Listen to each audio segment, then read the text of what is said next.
Hello, வணக்கம்.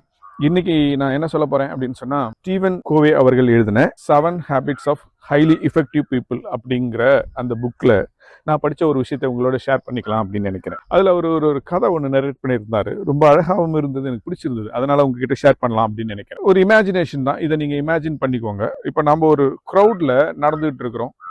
நாமளும் அந்த க்ரௌட்ல நடந்துகிட்டே இருக்கிறோம்.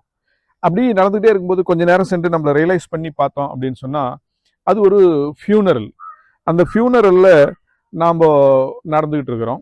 நமக்கு ஆர்வத்தின் மிகுதியால கொஞ்சம் முன்னாடி போய் அந்த ஃபியூனரல் யாரோடது அப்படின்னு நம்ம எட்டி பார்க்குறோம். நம்மளோட சர்ப்ரைஸ்க்கு அது நம்ம தான். அது நம்மளோட ஃபியூனரல்ல நாமளே நடக்கிறோம் அப்படிங்கிற ஒரு பயங்கர ஆச்சரியத்தோட நம்ம அப்படி மறுபடியும் அந்த க்ரௌட் பக்கமே திரும்புறோம். இப்போ இந்த க்ரௌட்ல நம்மளை பத்தின நல்ல பல விஷயங்களை பத்தி பேசுறாங்க.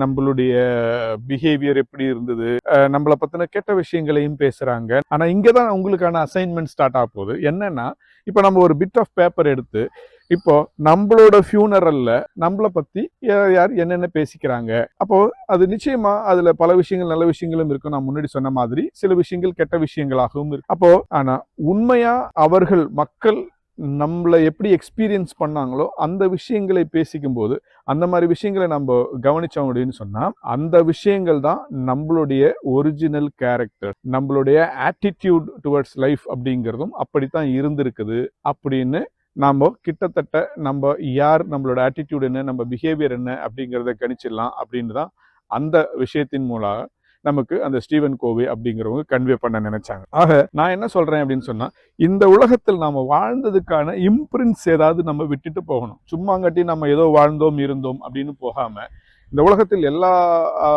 மனிதர்களும் பிறக்கிறார்கள், அல்ல அவங்களுடைய காலகட்டத்திற்கு பிறகு மறைகிறார்கள் அப்படிங்கிறதுலாம் பொதுவான விதி. எல்லாருக்குமே பொருந்தும். மனிதர்களுக்கு மட்டும் இல்லை, எல்லா உயிரினங்களுக்கும் பொருந்தக்கூடிய விஷயம்தான்.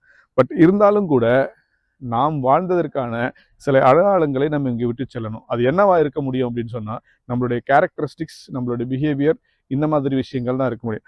ஆகவே நம்மளுடைய கேரக்டர் என்ன, நம்மளோட ஆட்டிடியூட் என்ன அப்படின்னு நம்ம அதை க்ளோஸா வாட்ச் பண்றது மூலமாக நாம் நம்முடைய நடத்தையை சிறப்பாக கட்டமைத்துக் கொள்ள முடியும் அப்படிங்கிறது தான் இன்றைய கருத்து. நன்றி, வணக்கம்.